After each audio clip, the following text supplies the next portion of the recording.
morning. My name is Tom BAUGHN, and I'm a Virginia Extension Master Gardener here in Fauquier County. I live about 6 miles north of Warrenton, and this is my orchard, tree fruit. And we'll be talking about small fruit as well in several segments that we'll be doing. We did in the past some vegetable gardening, and since I teach the class to the intern master gardeners on tree and small fruit, I thought it would be a good idea to perhaps talk about growing tree fruit and small fruit. So there's 3 things that you need to keep in mind when you're trying to grow tree fruit especially, and small fruit really as well, is selection, site, that is S-I-T-E, as in where, and the last one is shape. That'll involve pruning and some other things that we'll talk about. Okay, so today the first segment will be on selection of a tree fruit. So you can see here in the foreground that this is a dwarf apple tree. I highly recommend this for homeowners because the alternative is this, which is a standard size apple tree. Okay, most people don't have room for this, and you're not trying to grow a shade tree anyway. And the big problem with a standard fruit tree is taking care of it and doing all the things that you need to do during the year and even in the winter. Pruning it, thinning the blossoms, thinning the fruit, and all the other things that you need to do. So I highly recommend dwarf on that. Now, as to which variety, there's hundreds, if not thousands, of different apple tree varieties, and pears and peaches and things of this sort. So again, I highly recommend going with a dwarf. It's much easier to take care of and to reach everything that you need to reach to take care of it. There's a few different varieties that you can start with. Would be a good idea. A Gala is a good eating apple, and where this is a Granny Smith, which is more of a tart apple, and is good for cooking. So that's a couple of examples.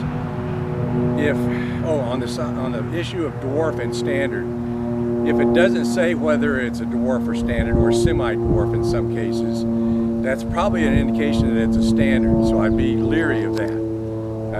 Where to purchase a good tree? Box stores, yes and no. Wouldn't recommend it. Some nurseries are even kind of lax about what kind of trees they get and everything.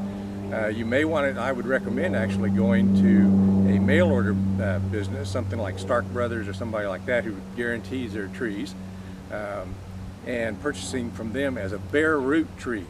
They send it to you in a box, usually overnight shipping, or either 2-day or overnight shipping, and it's wrapped in wet newspaper and that sort of thing in a bag, so that it comes to you in good health and everything, and it's not dried out and dead. So I can recommend that. Now, some of the other things as well as size is disease resistance. And here I would have to not agree with a lot of common wisdom that you're hearing these days as far as heirloom varieties. Heirloom varieties are not as resistant to diseases as the new varieties that they're developing. So there's several advantages to not perhaps purchasing an heirloom versus a new variety. Disease resistance is rather important. Cedar apple rust is something very common in this area, so you want to get a tree that has a fair amount of resistance to that. Apple scab is also a problem. It's a fungus as well, and this is what it does to an apple.